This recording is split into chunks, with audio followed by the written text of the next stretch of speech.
Hello everyone and welcome back to my channel. I hope you're having a positive and productive day. My name is Kel with the Planner Aisle, and today we're discussing a few ways you can use the items in the year-end review box from Cloth and Paper. This is the last box of 2023, so the year-end theme is a great choice to round out December. So excited to see what items they've included in here to get us ready and reset for 2024. We're only a few days away from January. It's so crazy to me how fast this year flew by. I do have my 2024 agenda set up and ready to go come January 1st. If you're interested in seeing that video, I'll link it up here in the top right corner. Also, make sure to stick around until the end for my final thoughts and review. And as always, please leave me a comment below with any questions or topics you'd like for me to include in my next video. Without further ado, let's hop in.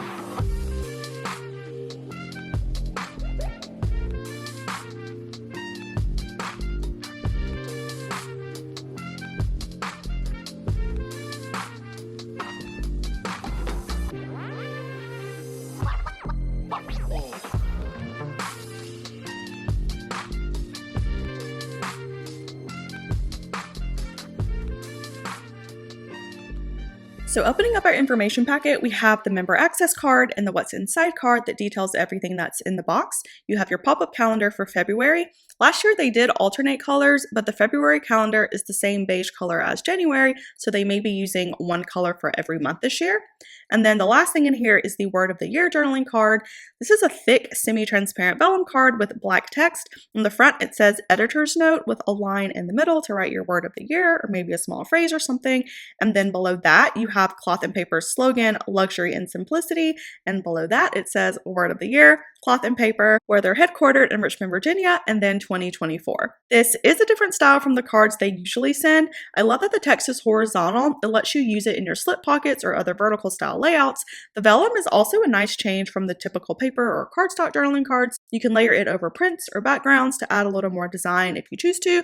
My focus words this year were leave your comfort zone, but for 2024, my focus words are self-investment, self-care. This year, I spent a lot of time working and planning, which was great in a lot of ways. I got a lot of things accomplished and met most of my goals project-wise.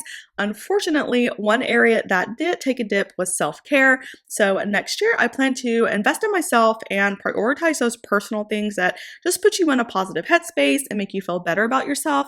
I do plan to include a self-care tracker in my wellness planner, but these are all of those small things that make you feel confident and put together and just adds that necessary balance to your day. So that's everything they have in the information packet. Let's go ahead and hop into the box that the items came in this month.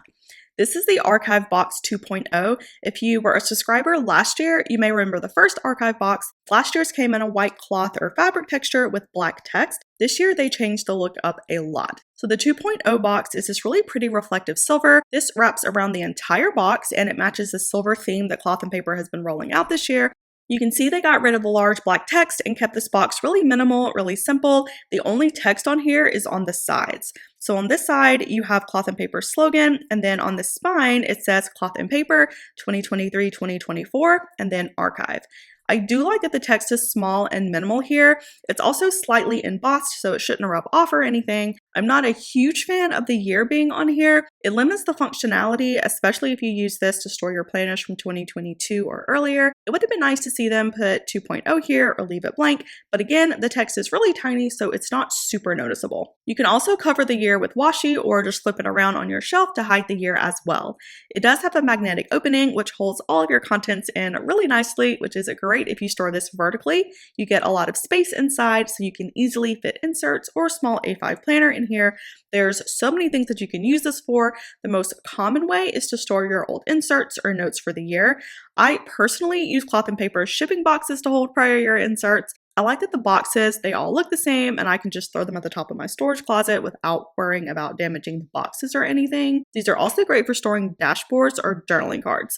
This year I used mine to hold dated inserts for the rest of the year, along with a few notepads and stickies that were in my 2023 rotation.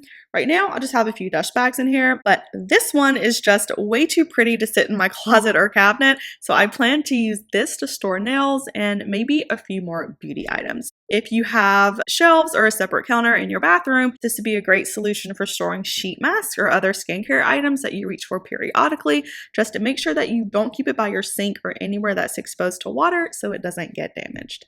So next we have one dashboard this month. This is the Less is Better dashboard. It's white with a very slight grainy texture. You have Less is Better in French written in green brush text. I'm not going to even try to attempt to pronounce that. And then at the bottom, you have the definition repeated in 2 columns. This is a really simple, clean dashboard. I like that they chose a deep green. It adds a little color without being overbearing. The text fits right in line with the minimalistic design that Cloth and Paper is known for, and the simplicity makes it a great option for a variety of planning styles. I don't have any plans for this dashboard just yet, but green is one of my accent colors in my wellness planner, so I'll probably end up using it in there. Anytime the dashboards have a blank back, you can always use it to store sticky notes or page flags. If you're ever on the go or out somewhere, you don't have to worry about trying to find scratch paper or wasting a full notes page to write something down.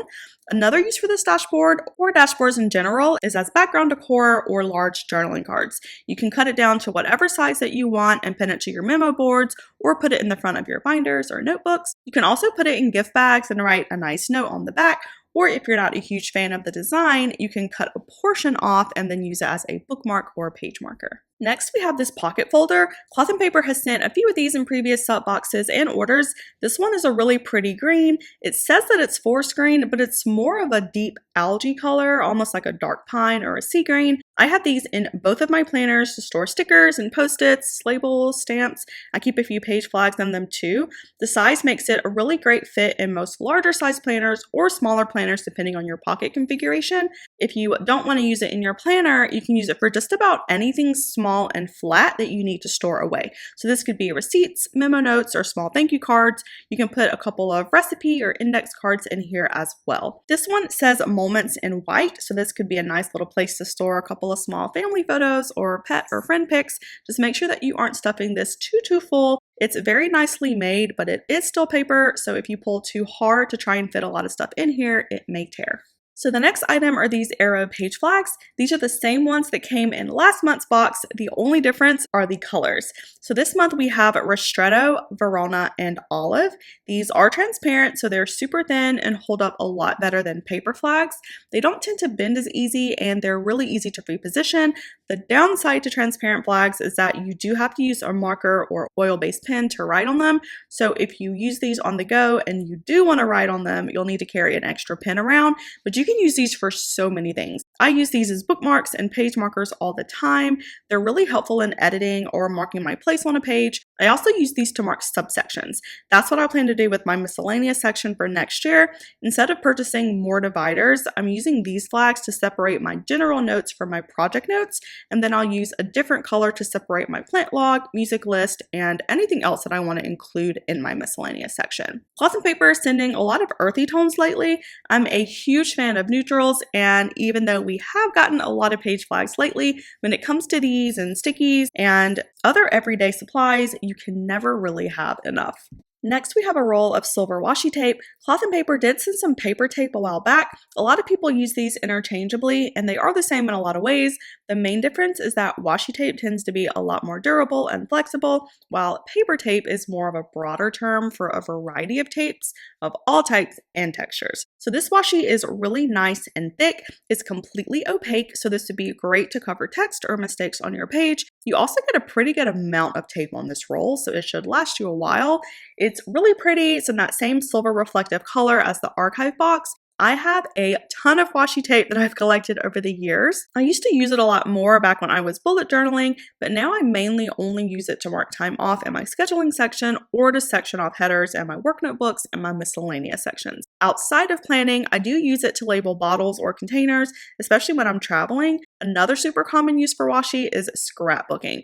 You can tape any memorable notes or photos to your pages for some added color, or you can mix and match colors to create themes around the event or the time period that you're decorating. It's also great for covering up unwanted text. So for example, if you don't want to see the text on your archive box, you can cover the area that you don't want visible or put washi tape down the entire side for a nice seamless look.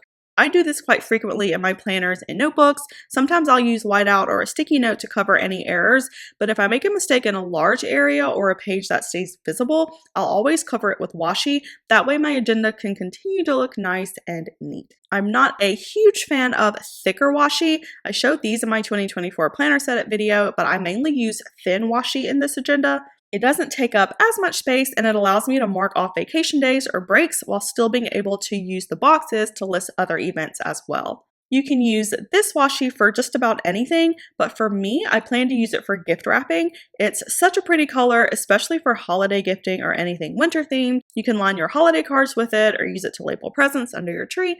I'll probably use it for gift wrapping and taping cards to the gift bags that I'm handing out this year. There's a lot of washi inspo on Pinterest. There's everything from covering cords to interior design wall art. So if you don't use washi in your planner, there are definitely ways to put this to use. The next item are these 2024 calendar cards. They are 3 by 4¼ inch hard plastic cards. You have one for each month. These are a very flexible, thick plastic. The front has a matte finish and the back is really smooth. The print is all black with the month initial on the left and then the monthly calendar on the right. I really like the look and feel of these cards. They are horizontal, so similar to the journaling cards, these will fit really nicely into vertical slip pockets or wider horizontal passport pockets. If you do want to use this in your horizontal pocket, but it's a little too big, there's about 1/2 inch total that you can trim off the sides if you want to make it fit.